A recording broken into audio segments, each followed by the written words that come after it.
안녕하세요. 생활 속의 노동 관련 이야기들을 쉽게 설명드리는 조인 인사노무 컨설팅입니다. 임금체불이 있을 경우 대개 노동청에 임금체불 진정을 제기하게 되는데, 이렇게 진정을 제기하고 나면 사업주는 근로기준법을 위반한 형사상의 책임과 임금체불을 지불하지 않은 민사상 책임을 같이 부담하게 됩니다. 이 두 가지는 떼인 임금을 받으려고 하는 목적은 같지만 그 해결 경로가 판이하게 다르기 때문에 실제 사건 진행에서 이제 두 가지를 혼동하시는 경우가 많습니다. 그래서 이번에는 임금체불 시의 형사책임과 민사책임에 대해서 개인 회사의 사업주가 임금을 체불한 채로 사망한 경우를 예로 들어가지고 설명을 드리겠습니다. 개인 기업을 다니던 A씨는 임금과 퇴직금을 받지 못한 상태에서 퇴직을 했고 임금체불 신고를 하려고 했는데 사업주인 B씨가 사망했습니다. 개인 회사니까 사장님이 사업주일 텐데 그분이 돌아가셨으니까 누구를 상대로 어떻게 해야 할지 난감한 상황입니다. 이 경우에 A씨는 B씨의 상속인들을 상대로 체불된 임금의 지급을 요구하는 진정을 제기할 수 있을까요? 임금체불이 발생하면 근로기준법상 책임과 민사책임이 발생하게 됩니다. 근로기준법상의 책임은 근로기준법에 명시된 대로 임금 지급 의무를 하지 않은 것에 대해서 사용자를 처벌해야 하고, 민사상의 책임은 임금을 지급해야 하는 채무자가 그 채무를 이행하지 않은 것에 대한 책임입니다. 일단 먼저 돈과 관련된 민사 책임을 보면 그 민사상의 책임이 상속인에게 승계되기 때문에 상속인을 상대로 민사소송을 제기할 수 있습니다. 하지만 그 민사 책임을 노동청에 진정을 제기하는 것으로 해결할 수는 없습니다. 소송을 통해서 해결하셔야 되는데, 노동청에는 근로기준법상의 책임을 이행하지 않은 것에 대한 형사 책임을 지게 해달라고 해야 하는데, 형사 책임은 그 행위를 한 당사자에 대해서 일시인 전속성이 있습니다. 쉽게 말씀드리면 받아야 될 돈은 상속자에게 내놓으라고 할 수 있겠죠.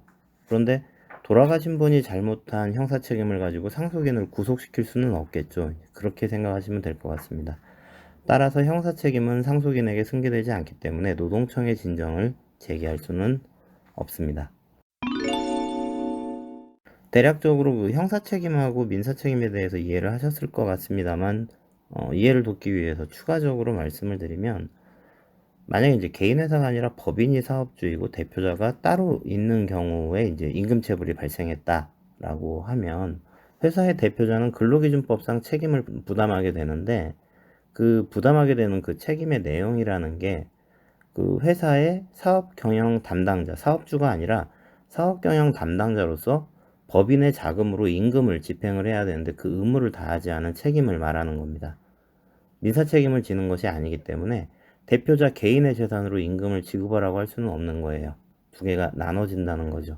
이와 다르게 사업주인 회사가 민사 책임을 부담하게 되는 겁니다. 회사의 재산으로 임금을 지급하는 거죠. 그러니까 회사 재산이 임금의 재원이 되는 겁니다. 따라서 임금 채무가 만약 계속 불이행되고 있다고 하면 회사 재산을 가지고 강제 집행을 할 수 있는 거죠. 이처럼 임금체불에서는 형사책임과 민사책임이 각각 별도로 기능을 하고 있는데, 자, 개인 회사라고 하면 대표자가 근로기준법상 책임하고 민사책임을 같이 지게 되겠죠. 사업주가 대표자이기 때문에 그렇습니다. 하지만 법인에서는 근로기준법상 책임을 지는 주체와 민사책임을 지는 주체가 달라지게 되죠. 그래서 앞에서 예로 든 것처럼 개인 회사라고 하면 뭐 앞에 말씀드린 것처럼 되지만, 법인이라고 하면 회사 대표는 사업 경영 담당자로서 근로기준법상 책임은 부담하지만 민사 책임은 부담하지 않고요. 대신에 그 민사 책임을 회사가 부담하게 됩니다. 그래서 법인에서 만약에 회사 대표가 사망했어요. 그럼 문제가 될까요? 문제될 게 없습니다. 회사 대표는 형사 책임을 지는 것에 대해서 본인이 어쨌든 사망을 했기 때문에 책임질 주체가 없는 거고요. 민사 책임은 원래 회사 대표가 지지 않았어도 되는 책임이고요. 그렇기 때문에 상속인을 상대로 일신 전속적인 형사 책임을 묻는 진정을 제기할 수도 없고요. 민사 소송도 대표자가 민사 책임을 지는 게 아니기 때문에 제기할 수 없게 됩니다.